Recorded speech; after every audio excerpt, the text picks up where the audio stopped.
Hi, I'm Jim Meeland with Event Sound and Lighting. This video will guide you in the setup and operation of the DIYDJ system. The DIYDJ system consists of 2 speakers, 2 stands, the mixer, and also a cable box. Now let's take a look and see how we set it up. Let's talk about placement of the DIYDJ sound system.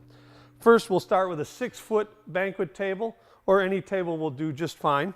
Speakers will go on either side of the table, kind of tight to the table.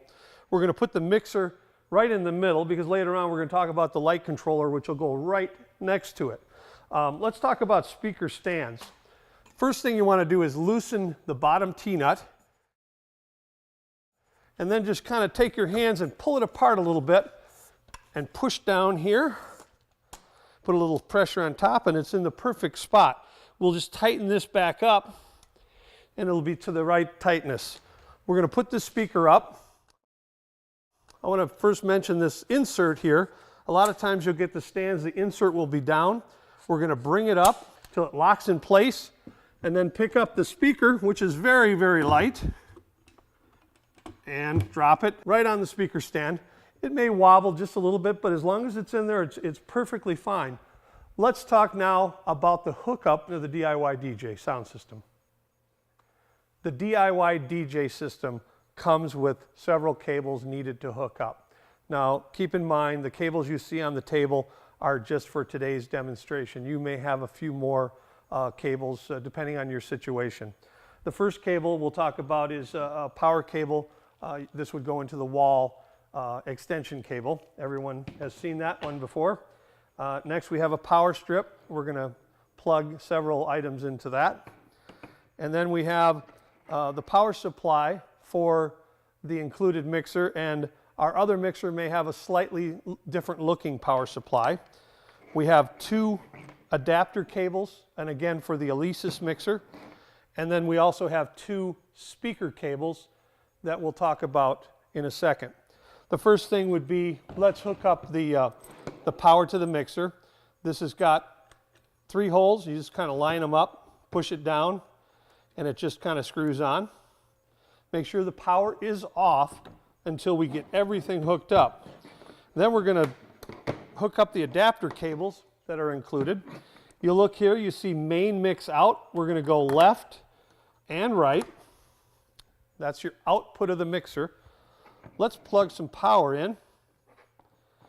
You notice we haven't done anything to the wall yet.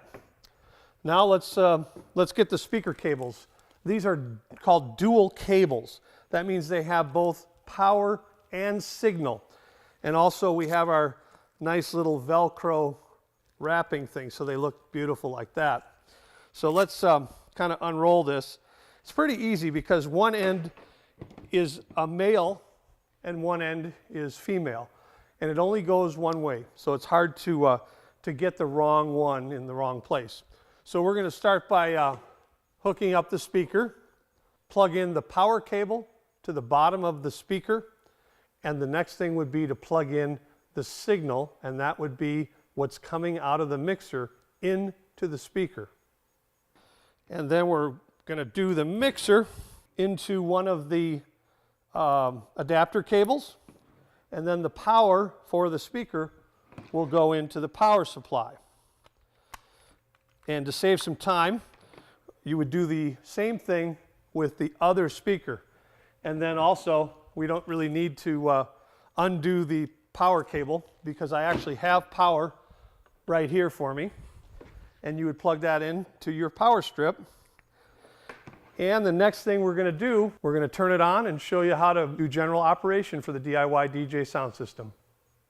The DIYDJ system comes with one of 2 mixers. The first one we're going to talk about is the Alesis mixer, and it's great because it's got an iPod dock, which I really like. You can control everything from the front of the mixer. There's a shuttle there. It works great. Let's get power up to everything. Let's make sure the speakers are on. Let's make sure the mixer's on so we're ready to go. We're going to drop the iPod into the bay here, and you'll see the connector. It will just kind of slide in there.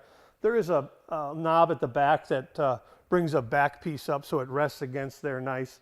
On the back of the speakers, there's a volume control because, again, it's a powered speaker. It's got an amp in it. So we're going to turn that up to about 12 o'clock to start with. We have a couple volume knobs on the mixer. We have one that says main mix and one that says iPod playback. And let's get some music playing. Let's start with the iPod playback set about 9 o'clock. Make sure your main mix volume is down to start with. And you should be able to start seeing some green lights. That means you have signal. And then we're going to bring up the main mix volume, and you should be able to hear your music now. Let's now take a look at the Mackie mixer. The Mackie mixer is a little bit different than the Alesis mixer. To start with, we're not going to use the short adapter cables that we used with the Alesis mixer. We're going to use the XLR cables that are the speaker cables. We're going to use those right into the back of the mixer to start with. The other thing that's really nice with the Mackie is that you can use your iPad, iPod, any MP3 player, or you can use a computer. Those can be hooked in several places. You can use channel 3 and 4, 5 and 6, 7 and 8, and then there's also one that's a stereo return. Those are all stereo channels, so you want a left and a right mix. So let's start by hooking up the same iPod we had. We're going to go into 7 and 8 to start with. And same thing, you can turn your iPod, iPad, computer, anything, you just turn it on, get a little bit of signal. And now there's something new here. We got gain. At the very top, you'll see something that says gain. That's how much signal is coming into the mixer. It's kind of like a door. And the volume is how much signal or sound is going out of the mixer. So we want to adjust that. And as you bring up the gain, you will probably see the green lights start to come up on the mixer. And once we have that, we can bring up the channel a little bit and then bring the main volume, and you'll start to see and hear sound. You'll see it because you'll see the green lights. You don't want to go you get to yellow, that's kind of not a good thing. So keep it a little bit, something below yellow is real good. So let's talk about the microphone. We're gonna hook up a mic. And the one thing that most people don't do right with microphones is they hold them too far away. So that's the biggest problem, is you want to have the microphone pretty close to your mouth. If you get too far away, that's the natural thing you see on every movie ever made, is it feeds back. So you want to try to keep it close. That way you can have a little more control of your volume. So we're going to do the same thing. We're going to hook the microphone up. Let's use channel 1. And we're going to set the gain. Gain, you can generally be about 1, maybe 2 o'clock. You can just bring up your volume, and you should be ready to go. As you can tell, it's on right now. So the hard part, a little bit, is to get the balance between the mic and the music if you're using both at the same time.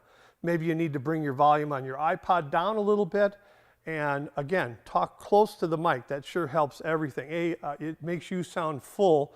It doesn't make you sound so distant and real thin kind of a sound. So with that, I think you should be ready to go on the DIYDJ Sound System. So I'm glad you came to Event Sound and Lighting for your sound system and lighting system needs. So we hope to see you again. Tell everybody about the DIYDJ Sound and Lighting package. Don't forget, we also have video, we have a projector screen package, and we also have, you've been looking at uplighting. We have some great uplighting, so we'll have probably another video on that. So until then, we'll see you.